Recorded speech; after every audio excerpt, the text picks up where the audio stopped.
अनेक गावच्या पाणी पुरवठा योजना शेवटच्या घटका मोजत असल्यानं अखेर उजनीतून भीमा नदीत पाणी सोडण्यास सुरुवात झाली आहे।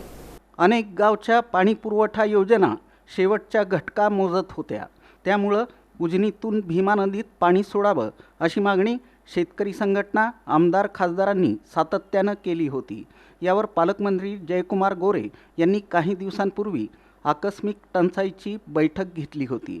तसंच गेल्या 16 एप्रिल रोजी जिल्ह्यातील सर्व आमदार आणि प्रमुख अधिकाऱ्यांची ऑनलाईन बैठक घेऊन पाणी टंचाईचा आढावा घेतला होता। यावेळी सर्वांनीच पाणी सोडण्याची जोरदार मागणी लावून धरली होती।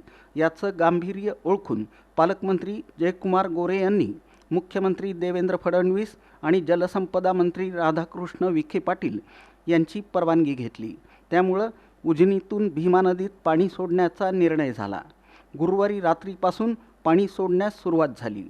मुख्यमंत्री देवेंद्र फडणवीस आणि जलसंपदा मंत्री राधाकृष्ण विखे पाटील यांनी तात्काळ मंजुरी दिल्याबद्दल पालकमंत्री जयकुमार गोरे यांनी दोघांचेही आभार मानले।